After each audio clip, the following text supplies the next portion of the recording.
Ahí hay un dato que no es exactamente igual. Yo no soy oncólogo, hice cuidados paliativos oncológicos, que es diferente. No tengo el conocimiento de la doctora Pérez. He trabajado con los enfermos desde el punto de vista de complementar la terapia. Lo hago con medicina oficial también. Estudié en el Instituto Catalán de Oncología. O también lo hago con medicina complementaria y o alternativa. Y quiero contarles un poco una visión, como su nombre lo indica, y me lo pidieron que fuera así, holística. Significa... Holos es la totalidad, cómo integrar otro tipo de estrategias terapéuticas. De entrada quiero referirme, es que me siento un poco, por acá me paro mejor, que no los veo, que yo creo profundamente en la medicina que la doctora Pérez estaba hablando, creo en la cirugía, creo en la oncología oficial, no vengo a hablar en contra de un sistema, lo que creo es que necesitamos ayudarle a un paciente de forma integral. Ella lo decía muy bonito ahorita cuando decía al paciente le están dando quimio, le ponen agujas de acupuntura y masaje en los pies. La medicina es solo una y podemos trabajar con todos los aspectos simultáneamente. O sea que si van a mi consultorio algunos pacientes, no les voy a retirar unas terapéuticas, sino les voy a complementar y emplear, porque considero que el ser humano es un ser integral y eso es lo que vamos a hacer. Entonces, primero que todo, muchas gracias por permitirme este espacio en un lugar, abrirme un espacio. No es fácil, que ahora médicos que hacen otro tipo de terapias, pero gracias por este espacio. Vamos a dar un salto un poco extraño para algunos, hablar de cosas que pueden ser un poco peligrosas, pero les repito, que es algo integral, y no todo lo que se ve en el cáncer de seno tiene que ver específicamente con eso. A veces nos confundimos. Quiero que tengamos una visión que amplíe un poco ese punto de vista. O sea, yo les quiero hablar no solo del seno, sino hablar del ser humano que está ahí. A veces solamente por ver el seno nos confundimos. Entonces quiero hablar de la salud como un aspecto integral, donde tenemos algo que es lo psíquico, que también tiene que ver con lo religioso, lo místico, las creencias de ese ser humano, cómo valida la vida, cómo la ve desde un punto de vista filosófico, desde un punto de vista espiritual. A mí me gusta pensar que el ser humano es como un árbol, y ese árbol tiene un aspecto que es invisible a los ojos, que son las raíces, que es tan invisible que nosotros no somos capaces de percibirlas, pero sin esas raíces el ser humano se cae. Y eso tiene que ver con ese aspecto espiritual. Para el ser humano la raíz es como para el ser humano la espiritualidad es como la raíz para un árbol, es invisible pero necesaria. Y en una enfermedad, en un momento cotidiano no es necesario, pero en un momento de crisis, todos esos valores espirituales tienen mucho, mucho que ver con la forma en que enfrente la enfermedad y con la forma en que pueda salir ganando. Eso no está en contra de ninguna estrategia terapéutica, porque es necesario ese paciente hacerle la estrategia médica que necesite, pero ese ser humano también requiere otro tipo de apoyos donde podemos llegar nosotros. También está lo funcional, la parte artística. Para mí el arte es la forma que tenemos los seres humanos de expresar nuestra creatividad, eso es obvio, pero también de solucionar muchas de nuestras tensiones. Y ese arte que se hace por el gusto de hacerlo, lo voy a explicar de la siguiente manera. Yo considero que la vida también, ya con el ejemplo del árbol, otra forma de verlo simbólicamente es que tenemos una olla a presión donde estamos calentando el caldo de nuestra vida, y esa olla a presión necesita tener esa tapita que se levanta y hace muchas veces así, y es capaz de liberar esa presión. Las emociones son ese calor, ese fuego que nos pone activos, pero si no somos capaces de liberarla por tensión, por preocupación, por angustia, quemamos el caldo de la vida o nos explotamos con enfermedades.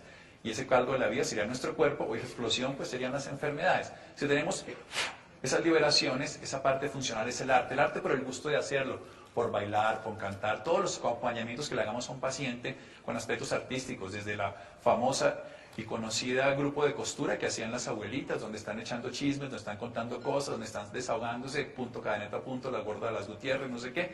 Eso que está haciendo tiene una liberación muy importante en el paciente. Y eso es esencial dentro de un aspecto integral de la terapia, no lo podemos olvidar, porque el ser humano también tiene la parte lesional orgánica, que está todo lo científico, todo lo ortodoxo, todo lo que tenemos que trabajar los médicos, y en lo cual creo e insisto que debe hacerse, pero también debemos respetar el aspecto psíquico y religioso y el aspecto funcional artístico de ese ser humano. Porque medicina es ciencia y arte, descripción de los diccionarios de la Academia de la Lengua, para prevenir y curar las enfermedades y a los enfermos, es la definición más antigua. Entonces también es arte. La ciencia, todo lo que necesitamos, y todo esto que les voy a hablar es arte que embellece la ciencia, que la complementa, que la enriquece, pero el uno sin el otro son como los pies de una persona, necesitamos los dos para caminar. Pero también apareció un aspecto que es muy reciente en la definición, pero muy antiguo en su expresión. Les voy a contar una cosa que a los médicos no nos gusta que hablemos, pero en la antigüedad, en la China, por ejemplo, se le pagaba a los médicos cuando la familia no se enfermaba, estaríamos quebrados todos. Era el médico familiar, llegábamos a la familia, atendíamos a los familiares, a los pacientes, y cuando no había enfermedad nos pagaban el sueldo. O sea, era un trabajo que teníamos que tener a la gente sana, Y cuando se enfermaba era que nos dejaban de pagar. Hoy en día la salud está constituida a través de la enfermedad. Hoy en día trabajamos sobre el enfermo, hacemos congresos sobre enfermos, trabajamos sobre la patología y poco nos dedicamos a eso que se llama promoción en salud. Esto que estamos haciendo hoy es un trabajo de promoción en salud, se lo agradezco a Leonisa y a todos ustedes. Estamos promocionando cómo estar mejor frente a una enfermedad. Es diferente a prevenir, que es la otra estrategia que está detrás. Prevenir, por ejemplo, es ponerse una vacuna, pero promocionar es estar contento, alegre, saber más, hacer un examen de seno. Eso no previene el cáncer de seno. Cuando uno hace un examen y encuentra que hay una masita, pero está llegando, esto es una promoción en salud porque se ha hecho toda la divulgación y se sabe que se puede encontrar algo previo.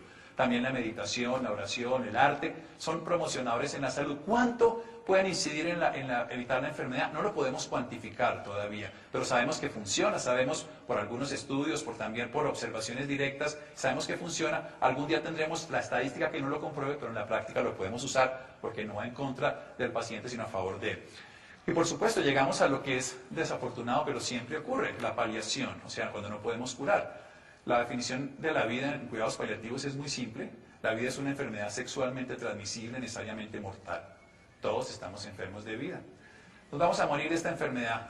Pero tenemos estrategias terapéuticas como está enamorarse, el amor a la vida. Tenemos el gozo del presente y vivirlo en cada momento. Podemos hacer cosas a pesar de que nos vayamos a morir, pero todo paciente que no tenga curación se puede paliar. A través de los años, cuando yo empecé a hacer cuidados paliativos, ya hace muchos años, la estrategia terapéutica era solo para el paciente terminal. El paciente que no se curaba era mandado al grupo de clínica de dolor y terminábamos siendo casi un servicio funerario simplemente al lado de la familia.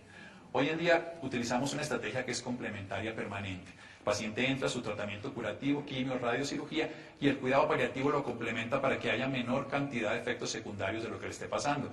Menor trauma psíquico, menor trauma físico, menor dolor, todas esas cosas lo podemos hacer simultáneamente y eso es lo que vamos a intentar hacer, estando paliando. Paliar es aliviar, atenuar los sufrimientos causados ya sea por la enfermedad o por el tratamiento. Simultáneamente podemos hacer las dos cosas para que el paciente tenga mejor calidad y si se cura, maravilloso, si no se cura, lo acompañamos todo el proceso que viene en adelante.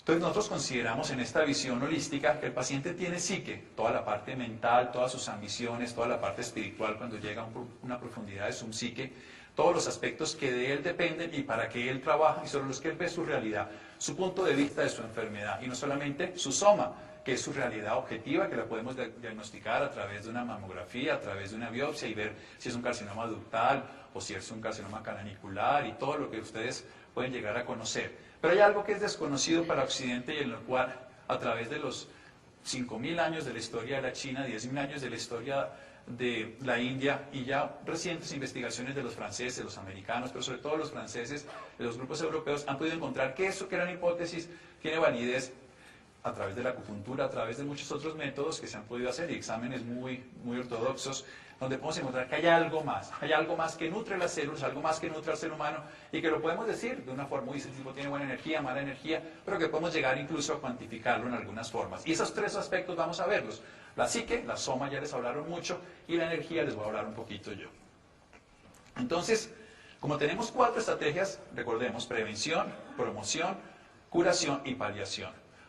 Vamos a dividirlo en qué podemos hacer en la psique, qué podemos hacer en la soma y qué podemos hacer en la energía de ese paciente. Hay una cosa fundamental, es retirar el miedo y retirar la depresión. ¿Por qué el miedo? Porque el miedo no garantiza ningún tipo de solución. Les voy a explicar, por ejemplo, ahora tenemos toda esta influencia de la influenza. Tenemos una manifestación correcta de que tenemos una enfermedad profundamente grave. Las influencias son muy graves, producen 250.000 muertes al año y eso no solamente en Colombia, sino en el mundo, y son enfermedades profundamente agresivas. Pero nos genera toda esta sobredimensión que le dan los medios de comunicación, nos genera miedo. Desde el punto de vista fisiológico, el miedo aumenta la liberación de muchas sustancias, entonces el cortisol, y el cortisol nos genera menos capacidad del sistema inmune. Eso dicho desde una forma simple, lo mismo que hace el avestruz, mete la cabeza bajo la tierra, pero no le garantiza el miedo que la enfermedad no le llegue. El miedo no es una estrategia adecuada. En cambio, el conocer y el aceptar y el prepararse y el actuar es mucho mejor que el preocuparse y paralizarse frente a la enfermedad. Lo otro es la depresión. La depresión sabemos que cuando uno está inmunosuprimido tiene más posibilidad, en algunos diferentes, no solamente en cáncer de seno, sino en cualquier patología, de aumentar la enfermedad. Dicho de una forma para que ustedes me entiendan, porque sé que no todos son profesionales de la salud, entonces he oído preguntas de personas que están viniendo por su propia necesidad personal y me parece bien